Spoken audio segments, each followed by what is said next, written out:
And I've had some beautiful interactions, again, as a woman who's been socialized as a woman, who's a female-bodied person. And I go to the place of how free I can be sexually with people who are cognizant of that power and control dynamic. Welcome to Normalizing Non-Monogamy, the podcast where we interview incredible people from across the entire spectrum of non-monogamy to hear their fascinating stories. We strive to bring guests on the show who have a healthy approach to non-monogamy. However, it's important to remember that everyone does it a little bit differently, and the views and opinions expressed by our guests do not necessarily reflect our own. Additionally, we produce this show for entertainment purposes only. Please be aware that we aren't doctors or therapists. Consult a medical professional for anything regarding your health that you might learn about on the show. Enjoy! Welcome to episode 5 of Focus Fridays. We're Finn and Emma, and if you're new to the show and this is your first episode listening, this is not our normal format. We typically interview people and have them tell their story of exploring non-monogamy. But this is a different episode. We have 10 episodes on our Focus Friday Season 1, and this is a topic-specific podcast. And if you're looking for the other 9 topics, the previous 4 have been released, and you'll find them here in your podcast player. The other alternative is if you go to our website, normalizingnonmonogamy.com, and click on the Courses tab. There is a link that will take you to where you can download all 10 of them right now, for free if you'd like, or you're welcome to leave a donation, make a contribution to the show. Whatever makes you feel good about yourself. We don't judge, but we do appreciate your support and all we do. With that in mind, who are we talking to today? We are talking to Ginger and Ryan of the Life on the Swing Set podcast and the Intellectual Foreplay podcast. We are covering a super important topic, consent and communication. And I know you're thinking, yeah, this is going to be a boring consent podcast. It's not. It's not. We don't talk a lot. You talk a lot. I talk more in this episode than I think I do in all of our episodes combined. Combined? I don't think combined. Before this. But you do talk a lot. So I want to say sorry, not sorry. I am passionate about this topic, so we all are. I didn't mean to cut anybody off, mainly my wife. Yeah, you did cut me off. I didn't cut you off. But we are all passionate about this, and we're excited to get this one out there. Yeah, for sure. One other quick thing that we wanted to talk about is that this is not there are many, many, many, many ways to approach consent. This is sort of our viewpoints, the 4 of us, and the way that we like to approach it. And if you're a listener to this show and you're a follower of ours, we just wanted to say that getting consent out there in the world is sort of all of our responsibility to do it and to help spread it by just doing it and practicing it and trying it and messing it up and doing it better the next time and finding the way that it works best for you. So again, just thank you to everybody who's listening and who supports us and who is going to take this information out into the world and do something with it. We're really excited to be able to share such an important conversation. Yeah. The bottom line is that we want to make sure people know that they can say no, that they can revoke consent at any time, and that they feel safe. And if we all do this, it will spread. So this is the one thing we do want to spread. Yes. Within the world of non-monogamy. Yes. Is consent. Oh, the other thing I just wanted to quickly note too, that the conversation that we have with Ginger and Ryan is fairly gender binary, and we want to just acknowledge that we know there are trans or non-binary people out there who are often at a greater physical risk, and it's important to note that we just don't have all the answers. This is our view. Well, it's not even just that it's our view. I will admit that I am not super great about being as inclusive as I should when we're talking about these things, right? I typically talk about if it's a man or a woman or a guy or a girl, and I will admit I need to be better at talking right female-bodied person versus male-bodied person. Yeah, exactly. Or that type of thing. So this is a weakness of ours, and it is something we are getting better at as as time goes on. So we appreciate your patience, and we hope you understand that it is something we acknowledge and we are working on. Yeah. So thank you for being patient with us and for listening to this awesome conversation that we have with Ginger and Prof. Oh, Ginger and Ryan. He also goes by Prof. All right, let's go talk to them and hear what they have to say. What I have to say, I guess. Let's go. Let's get started. Let's do it. Welcome. Well, thanks for joining us, Ginger and Ryan. Why are you looking at me? Because you're beautiful. We're excited to have you guys on for what could be one of the diciest conversations, right? This is one that people like to get fired up over. So we thought we'd bring you on so we could share the blame for any missteps that we make. 4-way blame instead of 2-way. Yeah. Spread the burden. Awesome. So, yeah, happy to have you guys here. Thank you. So it's probably obvious, but we feel that consent is really, really important. And we wanted to make sure to have a conversation about a lot about consent and acknowledge too that this is our opinion and this is our experience, I guess, and that other people may have other experiences and opinions. However, we feel like it's an important topic to talk about.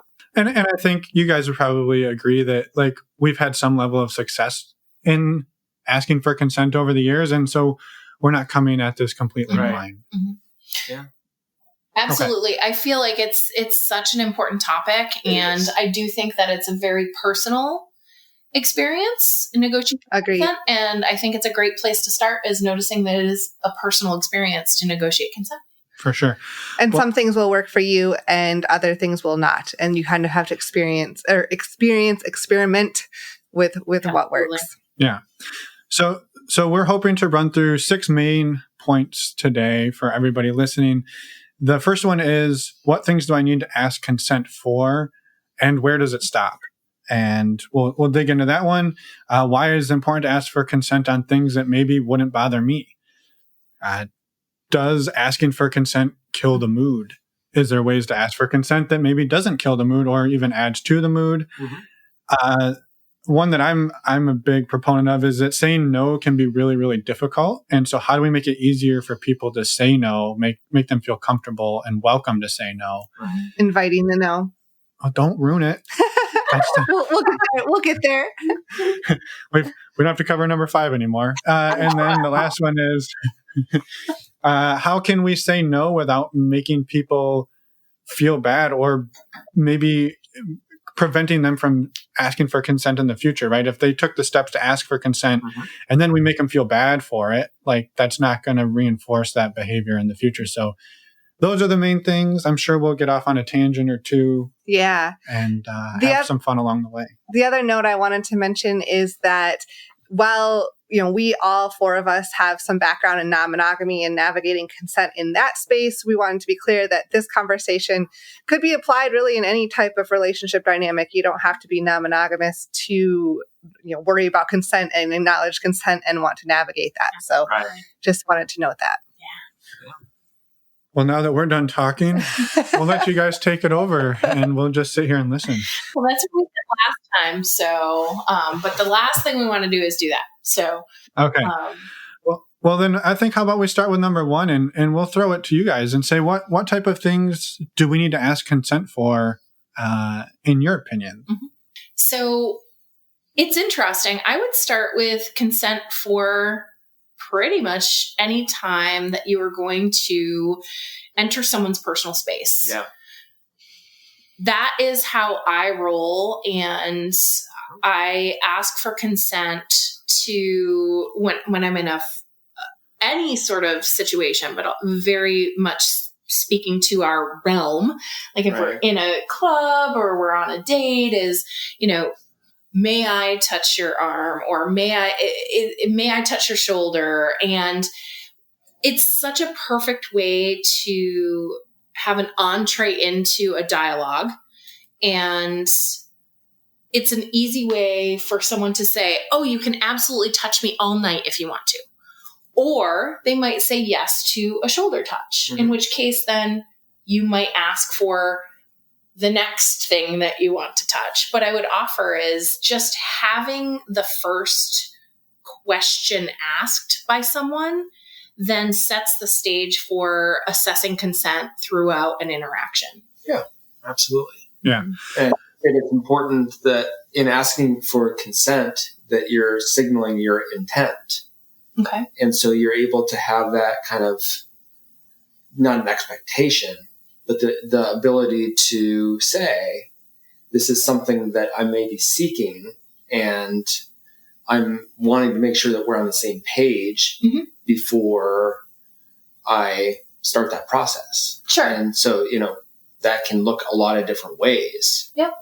But I think it's important that we're looking at that from our personal responsibility, that there's not an expectation that somebody owes something to us because we're in a club, a social situation, a non-monogamous situation, or any environment. People don't owe us anything. Right. And so being able to draw that clear line and say, if I want to interact with somebody in some way, it's important that I communicate to them that I'm going to do it on their terms. Yeah. Yeah. I think that that's key. Is I feel like there's a power and control dynamic, and everyone being in their own sovereignty is key. Right. And that everyone feels safe and comfortable in their own sovereignty. And with that being said, I think that it doesn't imply a sexual connection, because even asking to put my arm on someone's shoulder doesn't mean that I then want to put my hand somewhere else on their body that has a sexual vibe. Yeah, that's the respect of their It's space. just sheerly, I'm respecting this other human and their personal space and their sovereignty. This is your dance space? This is your dance space. This is my dance space. I never thought that Dirty Dancing would just ride right into the conversation, but there it is. Yeah. Respect each other's dance space. So what I would say is there's not just finishing by saying there's not necessarily a sexual connotation immediately in asking for consent. Right. Yeah. And I think where some people can get almost a little testy on this is saying well, okay, so if I have to ask to touch your arm, am I supposed to ask to give you a hug? Am I supposed to ask to shake your hand? And where does it stop? Right. At this point, it's I can't do anything without asking for your consent in some fashion. I guess, are you seeing on the hugging, right? This is something that we've heard a lot more about recently, maybe in the last 2 or 3 years, that before then, hugging was just something people did. And now there's it's really not that uncommon to hear somebody be like, hey, are you a hugger? I think that's a pretty simple way to ask without it being may I have consent to hug you now? Right. You can just be like, hey, are you up for a hug? Right. That's a pretty nonchalant way to ask. And it gives somebody an out, I think. I think that's beautiful noticing, Finn, because I go to the place of, yes, we all used to hug, and I'm using air quotes on a podcast because everybody can see them. But we all used to hug, but how many people received hugs that they didn't want to receive? Right. Yeah, exactly. That's and so there are people that often can get, to use your word, testy around, oh, I have to. Well, you might be a person like me who's a toucher, I love, more hugs, the better. Free hugs, people wearing free hug signs, I'm in. I love touch. And what I would offer is, so those hugs were very lovely for me. But for someone who's not comfortable with their personal space being encroached upon for whatever reason, and we don't know what people have experienced in their past around their personal space, that sure, there were probably just a lot of people getting hugs in the past that really didn't enjoy that interaction. And so I go to the place of, to address the question of where does it stop is you want to be in a place of complete understanding with another human being, that you're not encroaching upon their personal sovereignty, their personal space. So I feel like it can stop when you've achieved that understanding. Yeah. And I take that immediately to a sexual place, and I can use examples.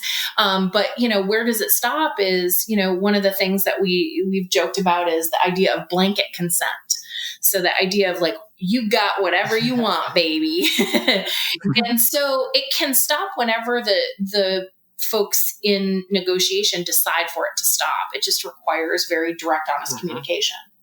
Yeah, and I will, and again, I understand that our bullet points are not going to be a linear discussion here, because it makes me think of for me personally, I guess the consent piece is really important, because one of the things that I always struggle with really hard, especially in the swinging world, is I hate making people feel uncomfortable. And so even if you were to tell me you have blanket consent, I would probably be asking you way more than you even want me to ask you for consent. I'd be like, is this okay? Is this okay? Is this okay? And be like, I told you have blanket consent like 20 minutes ago.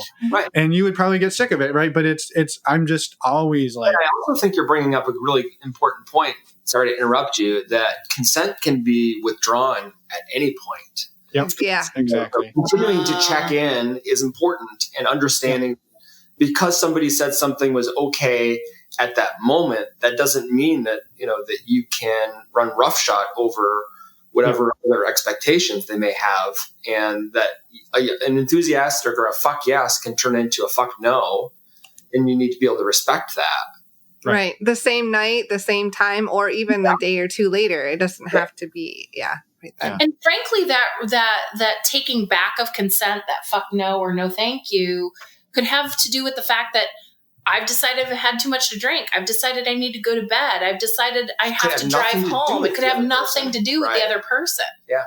Yeah. And I think, and maybe I'll take it to one other place, and this is something that I've done a few times, is asking people for consent to flirt with them. And I guess for me, this is... Yeah, we both do that too. Yeah, this is something that it serves a couple of purposes. One is, I don't want to make them feel uncomfortable, but I don't want to be awkwardly flirting, because that's how I flirt. I don't want to awkwardly flirt with people that don't want me flirting with them, because then I'm just like, it takes enough energy on my behalf anyway. So like, I'm not going to do that with somebody who's like, what is this guy doing? So it serves two purposes. It protects their autonomy, and it keeps you from getting uncomfortable. And it lets them because know, we're uncomfortable anyway, just because and it lets them know that this weird conversation we're having is flirting. Right. So I'm curious. That's signaling the intention, and I love it, because it's true. It's like signaling the intention. Is it okay if I flirt with you right now? Yeah. And then also like, and what would be okay, right? Awkward as it may be, is now going to be flirting. Yes. Yeah, exactly. Well, and what would be allowed within that realm of flirting? Like, where do you draw the line in that? Like, what would make you uncomfortable so I don't go there? I guess I tend to ask way more questions, and I guess for me, I'd rather ask 100 questions and have somebody get annoyed than to do something that made them uncomfortable. I'm okay making somebody annoyed that I asked too many questions. I'm not okay making them uncomfortable because I did something that crossed a line for them. Well, that's interesting, because that's like consent in kind of a curiosity package. Mm-hmm. I'm interested in learning more about you. Some of this I might ask to actually do to you, but let's start with at least helping me understand how you work. And I think that's a super fun and sexy way to have conversations. I agree. I'm curious, not to put each of you on the spot, but you both said that that's something that you do, is that you ask consent to flirt. I'm curious, like, what that looks like organically. Like, how, if you can put yourself in your mind's eye, like when you've done it or when you've thought about doing it or whatever, what does that look like? Because I frankly, honestly, have never asked consent to flirt. I tend to start to flirt and then I say my intent. So I'm curious, like I'm interested, very interested in this way of going about that, because I tend to wade into the weeds where flirting is concerned and then ask for consent. So I'm really interested because I'm game to try something new. I think a lot of the times, at least recently, has been over text message or chat. And so we'll start chatting with somebody and then we'll make an awkward comment, and usually it is you. And hey, I have feelings. I know, in the most loving way possible. And then you will say, is it okay to flirt? Like, are you comfortable with this type of or we'll dynamic? we'll see the conversation going there. We'll be like, hey, you guys seem really cool. It seems like you have some interest in us. Like, would flirting with you guys be something that would be interest of you, or do you want to keep this we're just friends? Not that flirting means that all of a sudden we're making babies together, but like it allows us that exploration, I guess. And we've done that a few times. We've been like, hey, are you guys up for flirting or dirty texting? Like, would that be something you're interested in? Right. Or, hey, we're going to see you guys in a week. We're going to be in the same space. Like, would flirting in person be something you're interested in? Or do you want, we don't want to make you uncomfortable? And Right.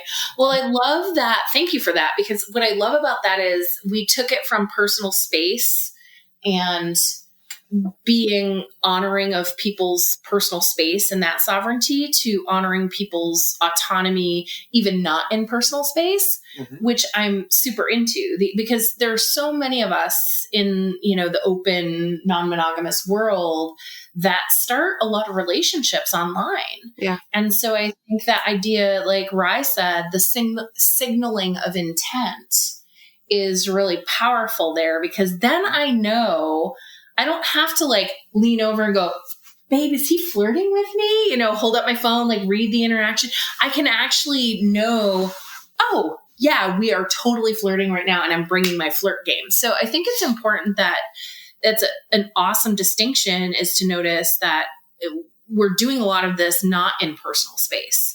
So that is an important sort of intellectual, cognitive noticing of consent, is that consent can include text interactions or voice conversations. That's cool. I'm into that. Yeah. And I will also say too, that a lot of the time that conversation comes up, the people are like, hey, I'm really bad at flirting. And I'll be like, yeah, so am I. And then it's like, well, okay, well, we can practice this together. And it really gives people a way out. And I think it disarms the whole thing, because there are people who are like, oh, I'm trying to flirt, or this is how I flirt. And they're uncomfortable. They're maybe not sure about it. And I think it's something that people are self-conscious about at times, unless you're just like a pro at it. And I'm sure there are people who are, but there's been a good portion of the people that we've asked, and they're like, yeah, well, we're terrible at it. So we'd welcome the practice. And I don't know, it just kind of air out the things you're not great at, and then you can talk about them. I don't know. It takes the power away from them, in our opinion. Yeah. I would say too, that piece of the puzzle of, again, just knowing there's nothing for me that's more uncomfortable than getting my vibe on. And then, well, there's maybe other things that are more uncomfortable, but let me just say it is uncomfortable. To be in that headspace and then to be like, oh, they're so not flirting with me. Oh my God. So you're expending all this energy, and then you're like, oh, okay. And I'm okay with that, but I love that it takes the ambiguity out of it, that the intent is there. So I think we've started to cover why it's important to ask for consent for things that aren't important to us personally. There we go. That's very true. Yeah. Well, and I guess maybe it blurs right into, does that kill the mood for you? Right. Like, if somebody was to ask you hey, if I did this or if I did that, would that be okay with you? Does that kill the mood for either of you? No, I don't think it kills it. I actually think it adds to the mood, to Ginger's point, where you're able to be 100% clear that what you are offering is welcome and wants to be received by this other person. And that is very sexy to me. And that's sexy to me because it gets beyond a transaction.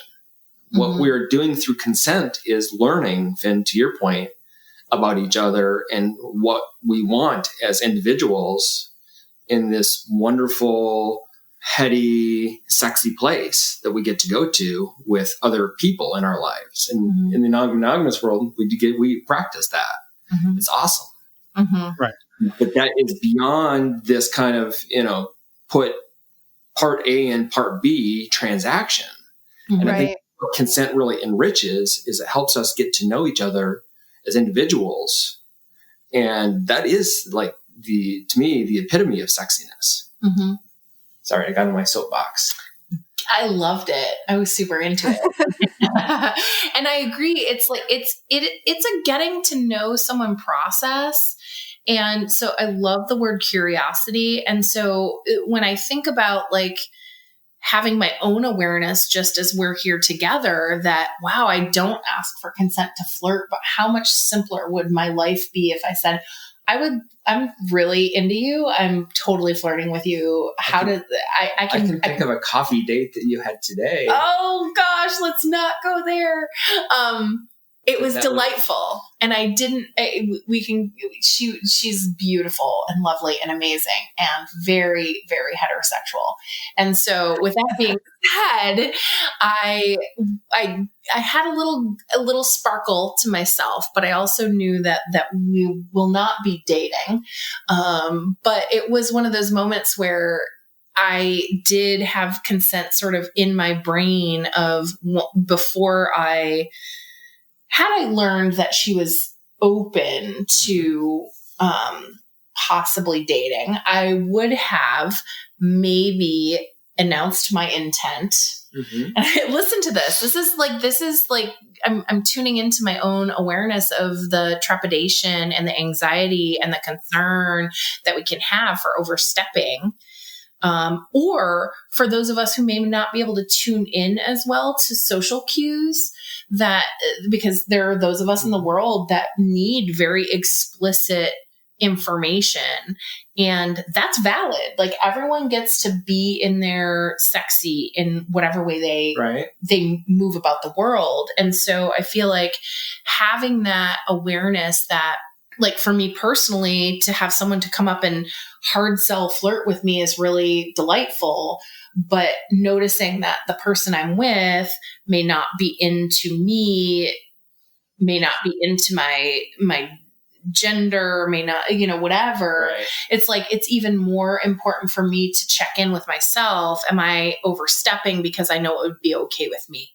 And I think that it's important to know that it's an interactional process. And so therefore it's really about checking in with the other person or people rather than checking in with ourselves. Like, I know my limits are wide and expansive, but this other person may have limits to keep them feeling safe and secure in an interaction that are less expansive. And that's not a judgment. That's just noticing, oh, that's right, I need to check in with that person. So, and I would offer, again, it enhances the mood for me.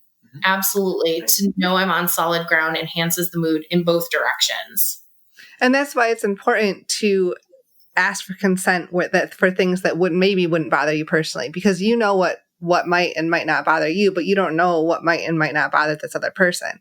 Mm-hmm. And I was talking to a friend recently, and he was telling me that they were on a date or something like that, and met a woman that he had asked to hug her, and she said that she was not, hugs made her feel really uncomfortable. And that was great. I'm glad she said that. And then at the end of the night, he just said, it was wonderful to meet you. I feel like I would love to give you a hug, but I don't want to make you feel uncomfortable. So I'm going to tell you verbally that it was wonderful to meet you, and that, you're beautiful, and that I'm so glad we had this connection. And that she was very receptive to him saying that, like, okay, you understand what makes me feel uncomfortable, and you're respecting that boundary, but yet you're still able to show interest and show, thankfulness to meet you and all of those things without giving the hug. Mm-hmm. And just, there's ways to approach these things that you just have to sometimes think about a little bit and approach with kindness, and think about how other people might, I guess, think about what might make other people uncomfortable. Mm-hmm. Absolutely. We don't know people's history. Right. Yeah. And we don't know what turns people on, and we don't know what makes people feel excited to be in an interaction. So Jen, what topics would you cover in a conversation around consent, knowing that all of these variables are out there, but you're not going to do like a 3-hour dissertation on your personal history. Like what things would you say, in a reasonable amount of time, 10, 15 minutes? I mean, there's not a clock, but right. In a conversation around consent, what would you say? Make sure you cover X, Y, Z, A, B, C. Sure. So I feel like, I want to, as we've talked about, really stay in our personal experience, but there are some really great models out there. And the one that I always return to for myself that I would love to put out there is the Planned Parenthood model, which is, they call it FRIES. So it's freely given. So you're not being coerced. You're not under too much influence of substances, which is a conversation we could certainly have, but you feel present in your autonomy. Reversible is like we were talking about, Emma, like at any point you can decide, no, I got to go home. I'm done. Or this isn't working for me anymore. You don't have to say why. It can be reversed. That it's informed. I mean, one of the pieces that, as we've talked about in the non-monogamous world, there can be risk to certain types of contact and sexual contact. There are STIs out there. And so there are some folks who need to know your sexual health history. There are some folks who need to know your history, that you like to be touched where and why and how. I'll just offer, for me, I've had a double mastectomy and a reconstructive surgery. So when you touch my body a certain way, it's very uncomfortable. And so I would want a partner to know that. And so that's a part of being informed, like how my body works, how I want you to touch my body, where I want you to touch my body, and where are no-go zones. Enthusiastic. Like, I'm not like, meh, this is fine. Like, I'm really a fuck yes for this interaction. And lastly, the specific, I think, connects to informed, but I think relates to boundaries, which is, tonight I'm in for, and I'm getting more explicit here, tonight I'm in for just keeping my panties on because I'm on my cycle. Or tonight I'm, whatever it is, being very, very specific about how you want to be interacting with a partner or partners. But I find that Planned Parenthood really nails it with that particular model. I like it. It's super easy to remember. Yeah. And I like that you hit boundaries a couple of times, because those are, I think, really important to be able to communicate to other partners as part of a consent discussion. If you know that you have a hard limit somewhere, to be able to communicate that, like, you mentioned with your breasts, like you don't like them touched in aggressive ways. Right. And your body's changing over time, and that may change over time. Right. But that is a boundary that you can communicate very clearly. If somebody says, is there any part of your body that you don't like, to be touched? Right. And the other one is your ears. I mean, that's the one that all my secrets. I love it. No, they're not secrets, because I would tell people. Other lovers are like, why don't you ever kiss my ears? I'm like, I think Ginger's ruined me. Nibble on your earlobe and you give me the Heisman. Yes. Yeah. So it's gonna happen. And so what I would offer about that last one of FRIES as specific is that's going to vary so drastically from person to person. And, to your point, Finn, you don't want to make people feel uncomfortable. So if you're going at their ears because you're into ear kissing, which I think is kind of cool and hot, but it's not for me. And so I just go to the place of you want talk about killing the mood. It's more of a mood killer to have something happen in a sexy vibe that you have to draw a line for because you didn't draw the line before. Yep. Yeah. And I was just going to say thank you for bringing up the FRIES thing. I think that's a great resource, and we will include a graphic of all of that in our show notes too. I just wanted to plug that. Yeah. I'll link to it. So I guess, circling back a little bit to keeping it sexy when you ask for this stuff. And I think, there's probably some people who heard the story about the guy who asked for the hug and the woman didn't really want the hug. And so he had to kind of revert to what could maybe be a little bit of an awkward, hey, I still want to, tell you this and I can't give you a hug. So it's going to be it might be a little uncomfortable for people. Right. But at the same time, it wasn't crossing anyone's boundaries. And I think there's something that I think about a lot when it comes to this realm of things and the consent piece. And that is, I think getting really comfortable hearing no, and understanding that no is actually a really good thing to hear from somebody, because you now have some frame of reference of a boundary, right? You know where you can, at least you know where you can't go.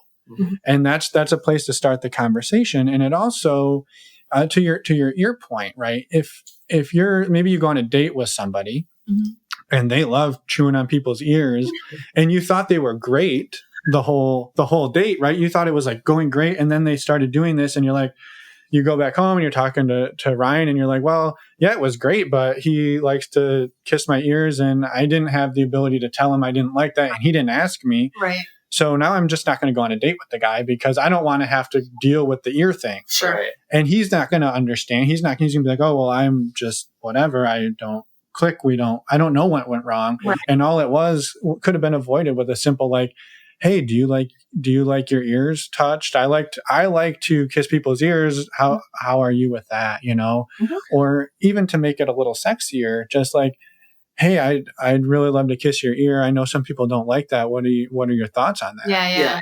That's really important, because I definitely think that, to Ginger, one of your points before about not like, to making sure that it's freely given. Like, we don't want to ask questions around consent within a package of an expectation that somebody's going to say yes. Like, we're not trying to sell them by asking the question, like, what can I do to put you in this Prius? Right. Exactly. And that's a euphemism, but we'll. So let's just let everybody in on that. Ryan has referred to his penis as a Prius. If he was pushed to describe his penis as a vehicle. And so therefore you were trying to put someone in your penis. Yeah, I would offer you there's more consent that needs to happen before you have that particular conversation. Well, I think it's, again, the point was around not asking questions implying that the person is going to say yes. Of course. You're not trying to do a sales job through the consent question, was my point. Yeah. Yeah. Well, and so another piece of this that I guess I will offer that it is a plug-in Prius, correct? to take the euphemism even further, but nevertheless, adopting the abundance mindset here of that you getting a no from somebody is probably going to lead to something much more, I don't want to say bountiful, but it's going to lead to things that will serve you better in the long run. Yeah. And even though you get that no, right? So if somebody's like, hey, the whole ear, again, back to your ear story, right? Yeah.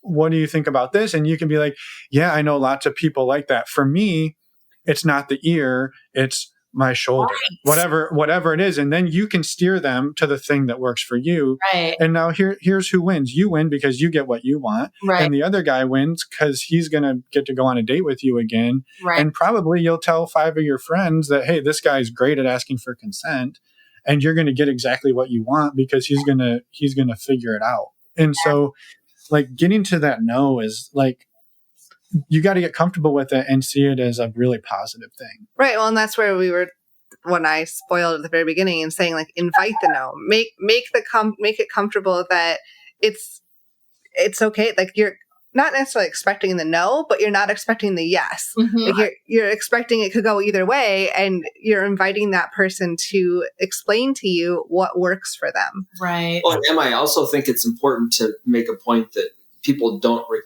they don't owe you an explanation as to why. Right. Yeah, sure. Exactly. That's a very good point. And I think that, whether people offer their reason or not, that's really up to them. I think it's important if somebody says no to not come back at them and say, well, why? What don't you like about me? And Finn, I think that's to your point from before about you don't want to condition a person to like stop asking because all of a sudden I got interrogated about what my intents were. Yeah. And I think, and to that point of making somebody feel comfortable to say no. And I think the place that I like to go with that is, well, there's a couple. One is just as simple as saying like, hey, I'm interested in this, and this because whatever, I really like you. I find you really sexy, but like, I want you to feel comfortable. I want this to be a great experience for you. So I want you to just feel free to say no if you don't want to do this. And I'm not going to get angry. I'm not going to get upset. I'm not going to pepper you with questions. Right. Like, I want this to be an enjoyable experience for you. Yeah. And I think there's some, and it's going to kind of go gender divided here, but there's some guys out there who are like, well, why does that matter? And I think a lot of it is like, there's probably very few situations where I've ever physically felt unsafe in a situation with another woman. But I think if you were to poll women and say, like, if you were on a date and somebody asked you, hey, I'd like to do this, there's probably always a little bit of an edge that this guy outweighs me by, 50%, and he goes to the gym 5 days a week. And well, you're getting into the physical safety there, that it is harder for women to say no because of there's a chance that the guy might get angry or frustrated or be like, well, why don't you want to do that? I want to do that. Like, and then so just being able to say like, hey, it doesn't matter to me one way or another. I want this to be fun for you. I want this to be enjoyable for you.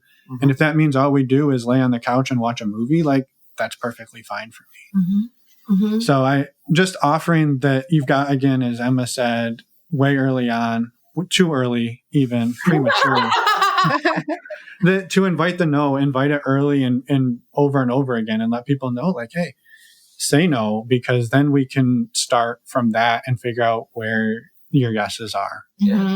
I would offer to dive in just a bit deeper into, the power and control aspects of physical bodies and how physical bodies interact, and the genderedness of being socialized as a woman or socialized as a man in our country in particular. And I say it all the way to then recognize our fellow humans who also are marginalized in different ways in terms of the way they interact sexually and the way that they present in their bodies and the way they feel comfortable in their bodies, that everyone has that personal sovereignty. And I can only speak to being socialized as a woman in our country, but I'm also a fairly substantial human. I'm not very tall, but I'm built in a way that I feel like I could step up into being physical if I had to be in a physical interaction. But I would offer that I would hope that these conversations that we're talking about never enter into that clearly directly. But also, Finn, I love that you acknowledged that there are those of us, and it's not just female-bodied people. There are lots of us that can feel more vulnerable in situations and saying no. Yeah. And what I would offer is, if you were a person of physical privilege or gender privilege or in a place where you could perceive your sociological power above the other, that is a beautiful way to step up into inviting a no and saying, I'm here. This is my interest, and you are in complete control of where we go right now. And I've had some beautiful interactions, again, as a woman who's been socialized as a woman, who's a female-bodied person. And I go to the place of how free I can be sexually with people who are cognizant of that power and control dynamic. And when I feel safe, I'm like ready to rock and roll. Like, consent feels really good, and a no feels really good because a no is honored and it's beautiful and it's easy. And so I would offer that in my body, in my mind, in my spirit, as I'm interacting with people, a no can feel very concerning and uncomfortable. But I've found that when I am acknowledged in an interaction in a way that power and control is also acknowledged by the other person, that a no is actually fairly easy because it's received well, not because it was easy for me to say. Well, if not that, then what? Like, so like I can say as a receiver of no's that it's really then the question of, okay, where's the left turn then? If not that, then what else might you enjoy? And where's the enthusiastic yes or the fuck yes? And if there's not, if it's like, it's time for you to go home, then that, when that is received with grace, then I feel completely safe. And that's the easy yes to another date. That's the heck yeah, hell yeah, fuck yeah, I want to hang out again. I don't want to overstay my welcome. So you tell me if this is the time that we need to. Yeah. And you don't want that pivot to be like, okay, well, I can't do that. Well, tell me what I can do, right? You don't want to go down that path of like, okay, well, if I can't do this, can I do this? Yeah. How about this? How about this? How about this? Like, don't interrogate. Yeah, that's not going to work well. Like everything we've been talking about tonight too around consent. I mean, the bottom line is it all comes down to communication, right? And how sure you don't want to. Actually, you do. Why would you not want to overly communicate? Like just communication is sexy. It's how you create a safe space. It's how you invite the no. You can be kind and considerate and respectful all within your communication. And it's not always easy. I'm not saying it's always easy, but if you can push through the awkwardness or the uncomfortability a little bit, and it's so much more rewarding to have those conversations and to have that communication than it is not to. Well, I think you can also practice with your partner. Like if it is something that you don't feel, if you're partnered and you don't feel comfortable having these conversations with new people or potential people that you haven't been intimate with, then have a conversation with a partner and practice it and negotiate what you would negotiate as if you had just met somebody, that person. Well, and I love that, Emma, to your point, it's so fantastic to consider that we can, and I don't want to shift too far from consent, but if we've already well worn the path of communication, of overly communicating, then frankly, when you're getting me close to orgasm, I can say here, there, this, that, harder, softer, yes, yes, yes. And that partner is probably going to be able to receive that without feeling like all of a sudden I'm barking orders at them. Because all along we've been enjoying this dance of communication. So it doesn't come out of nowhere, or I don't feel inhibited to say those things. And so therefore we're in sync.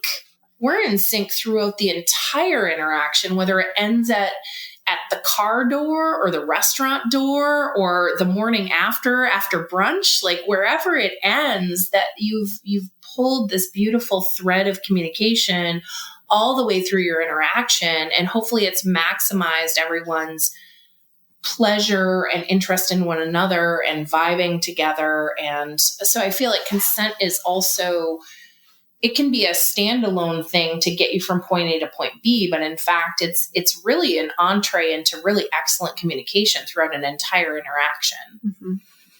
Yeah, and it's also like you were saying with the left, right, up, down. It sounds like I'm putting a cheat code into a video game, but I guess it is kind of a cheat code, right? Anyway, it's exactly how you make me orgasm. But the point there is giving the person you're with the consent in the other direction to say, hey, I would love you to just tell me anything that's going to work for you. It doesn't bother me, right? That's a sort of a different type of consent, not the can I do this to you, but you're free to tell me anything you want that's going to make you feel good, right? That's kind of the flip side of that. That's a really cool thing, the flip side of consent in that way. Yeah, I love that. So I'm going to circle back again because I can't help it, because I know there's some people out there who are still saying like, well, it's going to kill the mood. How do I ask if I want to be like smooth about it? And I think we've kind of gotten to the point that, first of all, you don't have to be. It's better to just get it right than to be smooth about it. And I will be the first to admit that, like, for me, like, if a woman was like, I'm interested in you, first of all, that's good enough for me. But then if she was like, could I do this, this, and this? Like, it doesn't matter to me how she asks. I don't know. For me, I don't need it to be delivered in a super sexy wrapping paper. But I guess I think the fact of asking itself just makes it so much sexier. Like if someone comes up to, like if we've been flirting or whatever and someone says, "May I kiss you?" Well, that's really hot rather than just like assuming and trying to go in. And I mean, pausing and taking that 5 seconds to ask me does not make it weird, I guess is my point. So I guess where I was going though, not to like overstep you, but was how are there ways to make it sexier without applying too much pressure?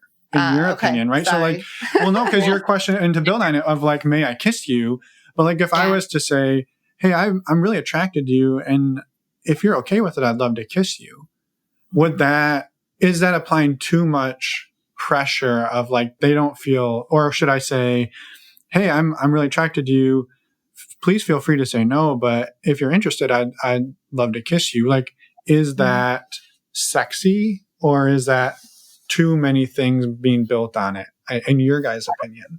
There's any right way to qualify it. I think something as simple as I'm a big proponent of eye contact. I think when you're trying to communicate, making eye contact with somebody is important. So being able to look into somebody's eyes and say, may I kiss you?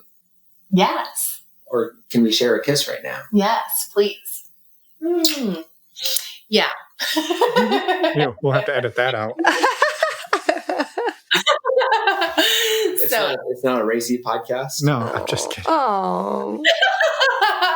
So it's a really great question, Finn, because you know what we've been raised on, a lot of us, and I've only lived in the United States, is, I don't want to call some poor actor, but I'm thinking like Humphrey Bogart or all these like old, black and white movies that we romanticize where, he takes her and, grabs her by the head and plants one on her. And it's just like, we're taught that that's really sexy, that, the masculine. It's the myth of romanticism. It's the myth of romanticism. Romanticism requires that the man does what the man wants to do, and that the woman receives what the man wants to do. And she's super excited that he finally got around to doing it. And I just, I think that's like, and it's kind of goes into the myth of, I think one of the things that gets in the way of consent, and that is the expectation that somehow I'm supposed to be able to read this person's mind about what they want. Yeah.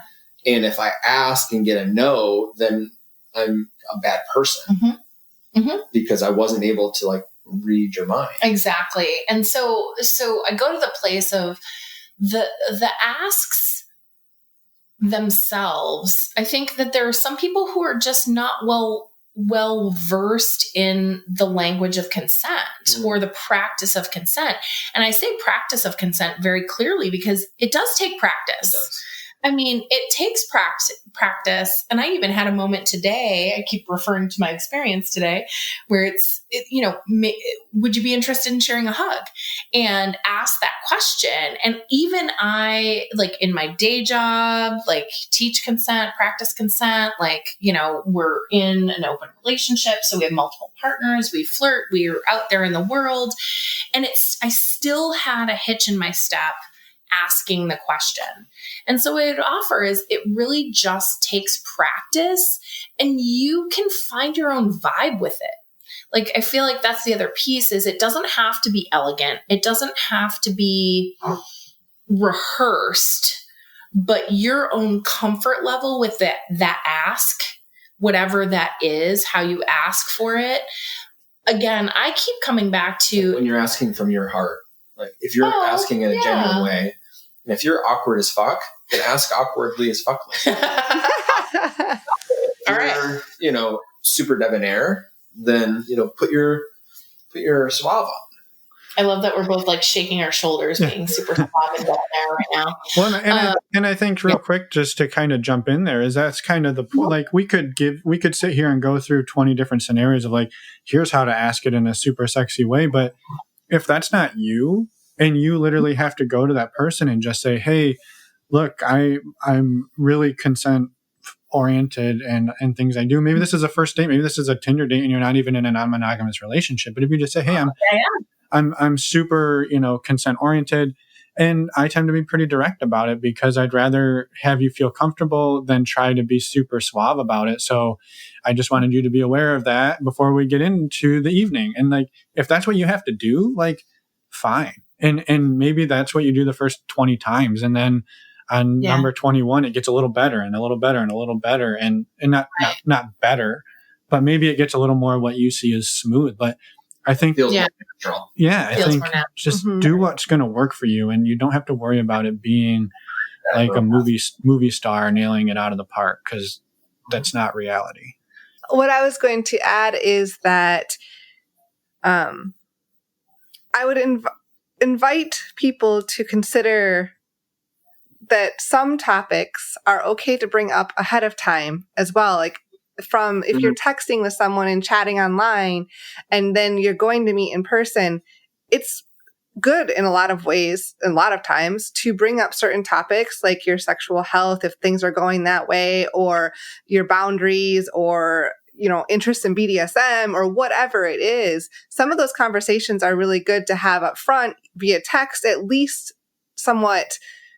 It can be as specific as you want, but that way it gives the other person or people time to think about it, because then they're not put on the spot. And that's really important too in consent. I mean, I'm not saying, you need to ask to kiss somebody like 3 days ahead of time, although you can do that. But then maybe ask again in case it's changed. But just giving information ahead of time so that people can think about things is really important. Yeah.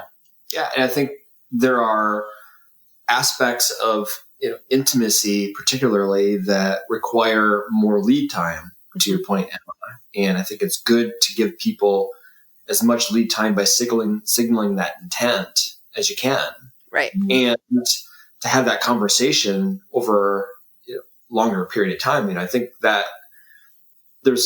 I'm trying to put the scale together, charts and graphs and easel. I know, right? You need charts and graphs. Somehow the more impactful. Well, let me do it this way, because we haven't talked about meaning yet. Okay. One of the other things that Ginger and I often talk about, because we do a lot of sacred sexuality and tantra-oriented study, is meaning in relationship, and that's a whole continuum of.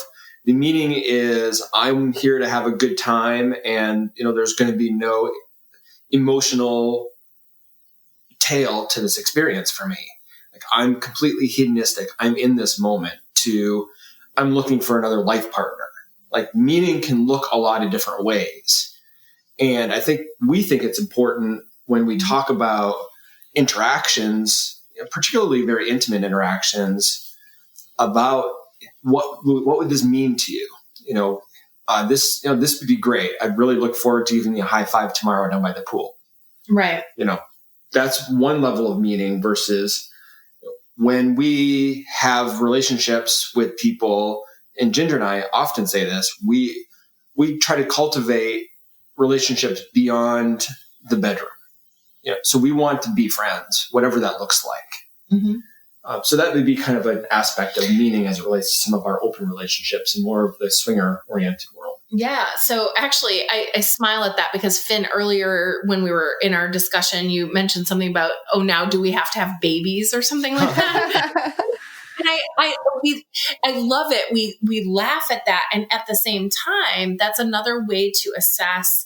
It's not consent oriented, but you can build that into, so what do you want from me after this interaction? Right. How do I need to show up after this interaction? And I think that we can build that into a consent model where we go to the place of to your point, again, Emma, I love it. Like, putting it out there ahead of time. Like, so I just want you to know, I'm really excited for, we get through consent. I've said no to the things that I need to say no to. Like, I need to say no to staying the night. I need to say, and I say that directly, and I'm received in that. And then I say, and will this work for you if we're only texting from now until the next time we see each other in person, or we're people can opt into an experience from a consent perspective that includes, to use your phrase, Rye, an emotional tail. Yeah. And so I feel like it can also include, how do we interact after this? Well, it reminds experience. me of aftercare, like in the BDSM community, in the BDSM world, right? An explicit part of the communication, we haven't talked about BDSM. As a community, I would say they're very good at consent. Part of which includes, after this experience is over with, how can you best be cared for? Mm-hmm. What does that look like for you based on what you know about yourself? And so then you, like, if we take it out to the swinger world, and you're in a position where it's like you're going to have this really sexy experience, you can ahead of time say, what do you need from me tomorrow or throughout the next week? Or, because I think you're awesome and this is fantastic. And I'm really down for all the pleasure and the hedonism that we're going to experience. And I also have a partner that I'm very committed to, and we have very busy lives, and I'm not going to be available for a long emotional connection after, but you're fantastic. And so I feel like even opting in for consent from that perspective, so doing it ahead of time, all the way through beyond the interaction, I think that's a really powerful way to notice that we're caring for another human being or other human beings in a way that allows us all to be at the greatest ease that we can possibly be, because we understand intent, we signal intent, we have an understanding, and we also have an understanding beyond our interaction where no one has to be guessing. Right. And I feel like eliminating or that you're guessing. not leaving somebody high and dry, and there's other negative emotions that come along with that. Exactly. Where you're like, I didn't even know that I was leaving you high and dry. Right. So, that's what I was going to say, is that if you tell people, right, that, hey, I'm super busy, I've got 2 other partners, for me, this was this, and this, you're not setting that person up for thinking that you're a jerk for ignoring them, right? Or on their end, they're like, oh, well, they like me just fine. They're just super busy. They're not ghosting me. They're not ignoring me. They're just, that's not where their priority was. Like, it was about tonight, or it was about this week. If it was a week, whatever it was, it's not, you're just setting that expectation moving forward. I think that's important. And thank you for bringing it up. Yeah, no, thank you for adding that in. And I wanted to circle back too. Were you going to bring up a different topic before I started that topic? Do you remember? No, you know what, Emma? It was actually about that concept of we were actually talking about. You brought it to communicating ahead of time, and then we moved it to, like, you can also set yourself up for success after the interaction. And what I was moved to go to was recognizing that I feel really moved to share that sometimes we often can be in a certain space at the beginning of the interaction, and it shifts over time, over the night or whatever it is. And I feel like saying no is one thing, but then revoking or stepping back away from what you may have previously negotiated can be even more challenging. And so I feel like acknowledging between the 2 folks or among all of the sexy people engaging to say, and I love the invite the no, it's the invite the thank you for taking care of yourself. So I've had too many tacos tonight and I need to go to sleep, or I've, hit the wall because I was up at 5 this morning, or to be able to, we don't owe anyone explanation, but to be able to be very clear with someone where they can feel like they don't have to write a story about why we stepped away. I think that is just really gracious and kind and elegant to say, and again, we don't owe them this. We can say no, period, and walk out the door. But to leave someone in a place where you can be gentle and also be emotionally responsible for yourself and say, I've loved every single second of our interaction tonight. And as much as I don't want to, I need to stop now, and I'm going to go home and I'm going to take care of myself. And if we can, when we're getting those, when we're receiving those no's or truncations or revocations or whatever, that we say, thank you so much for taking care of yourself. Because honestly, that's a lover I want to go back to over and over and over again, because we're showing up in authenticity and we're showing up in a fuck yes. And that is the best sexual, intimate, loving connection that I can think of being engaged in. Mm-hmm. Yeah. And I think that's the last, kind of the last piece of this that we talked about. And I had a little more blatantly written is, how do we say no without making people feel like shit? And I think that's exactly the point, right? Is we want people to, you want the people that ask for consent to continue to ask for it. And if when somebody asks you and you give them a no, you make them feel like, well, that was really hard to hear. I don't want to hear that in the future, right? I don't want to be confronted with that uncomfortable feeling that I just had. So the easiest way to do that is not to ask in the future, right? And if I don't ask, there's a chance they'll say yes, or they'll not say yes, they'll just go along with it and everything will be fine, and we don't have to deal with the chance that they say no. But I think, like you said, if you can be very gracious and kind in your no's, that's a huge piece of it. Mm-hmm. Exactly. Mm-hmm. Well, did we cover all of the bullet points? I think we did. And then some. Do either of you extra. do you have any closing thoughts or final thoughts you'd want to share? The only final thought I would offer is for folks to recognize that we've not been trained to do this. We've not been socialized to do this. This may feel new. It may feel uncomfortable. It may feel foreign. It may feel like it takes the sexy out of things. And I hope that we've shed some light on the fact that it can add sexy, and it takes practice.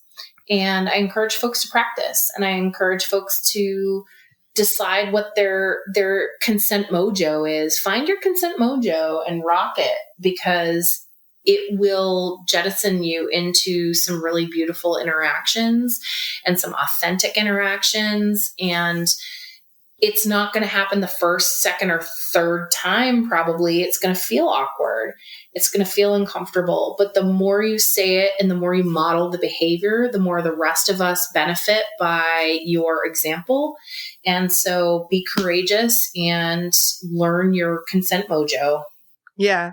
No, I think that's perfect to end on, because it is not something that we are taught all the time, and it's not necessarily it needs to be more common, but it's hard. The point is, it's hard to do. It can be hard to do, and it takes practice.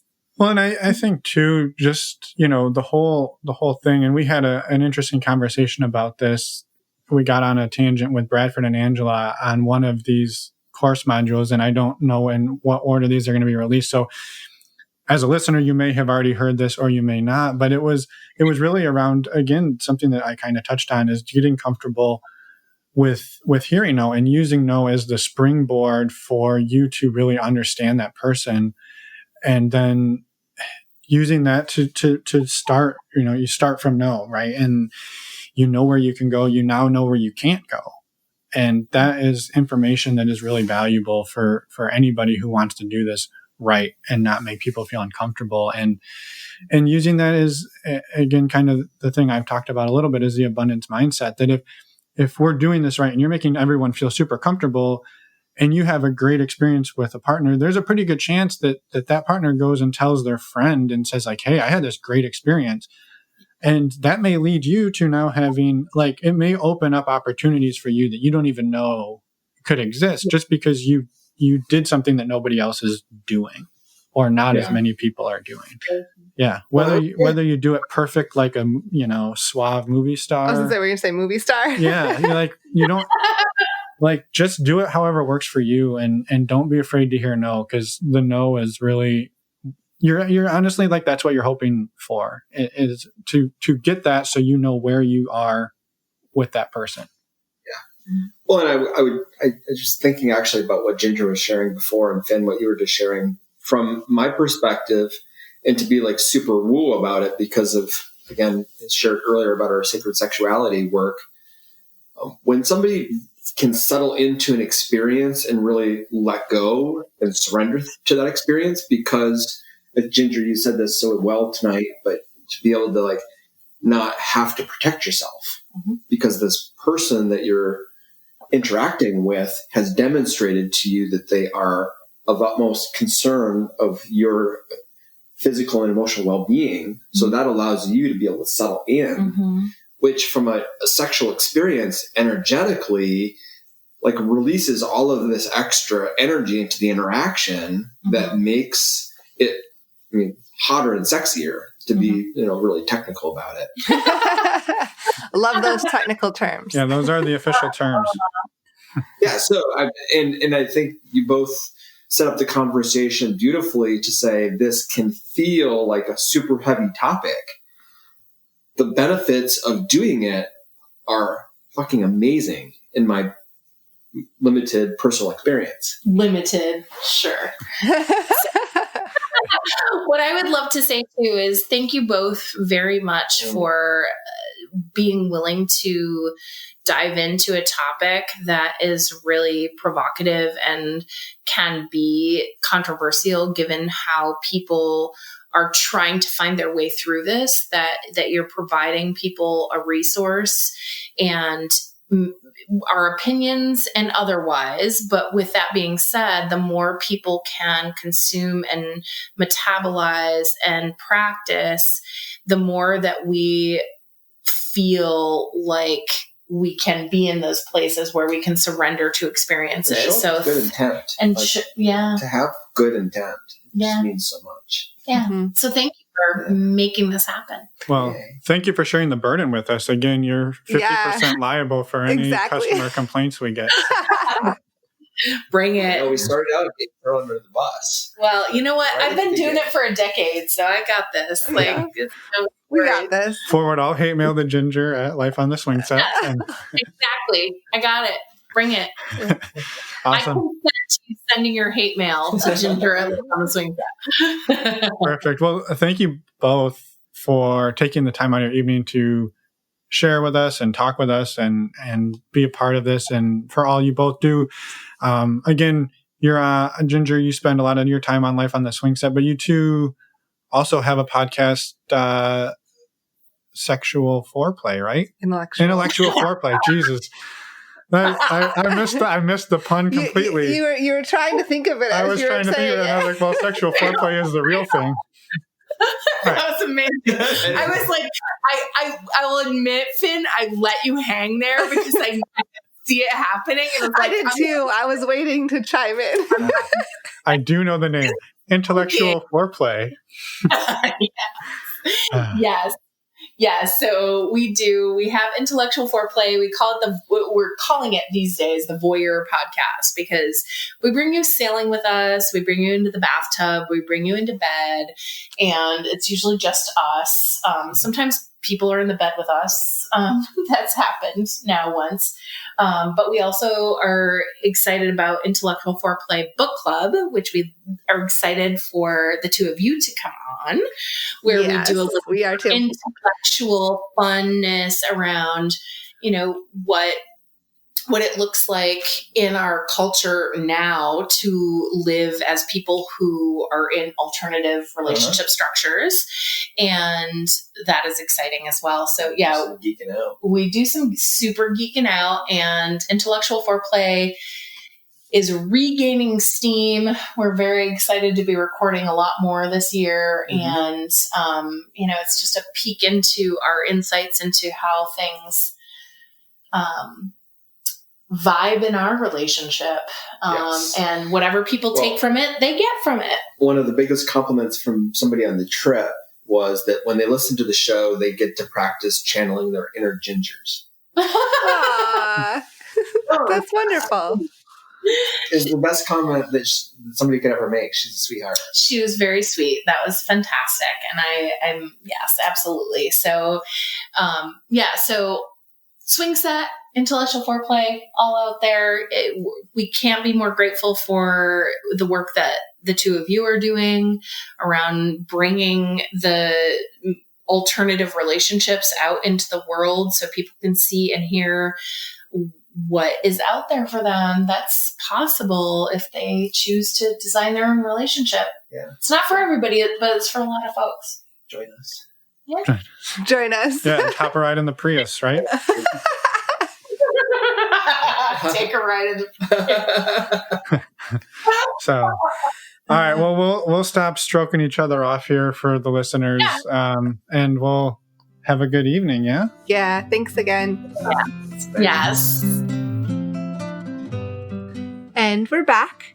Thank you to Ginger and Ryan for coming on and having this conversation with us. It was a lot of fun, actually. We covered a pretty serious topic, but it was fun to chat with them. And sorry I talk so much. I'll try not to do that in the future. You do talk a lot. Hopefully everyone got their fin fix this episode. I hope so. I got mine. Me too. All right. Next week. Wow. Next week, we've got an interview with a person called AJ. Oh, next week we have an interview with AJ. He's the host of the Discomfortable. That was it. Hold on. That was an inside joke. It was. Something we had to edit out a long time ago. All right. Sorry. Who are we talking to next week? We've explained an inside joke. That was worth it. Okay. AJ, he is the host of the Discomfortable podcast, and it is a podcast about shame. So, spoiler alert, we're going to be talking about shame. And if you want to hear a little bit about what his podcast sounds like, you can either go check it out on his channel, or you can scroll all the way back to episode 1 of our show, because we went back and updated our episode 1. And that's episode 1, like the real one. 0001. Not episode 1 of Focus Fridays. Episode 1 of Normalizing Non-Monogamy, where we took the interview that we did for his podcast and uploaded it and replaced our original episode 1. So because it's much better. A little bit better. Anyway, so thank you to AJ, and thank you again to Ginger and Ryan, and we will see everybody in a week. Bye, everyone. Thanks for listening.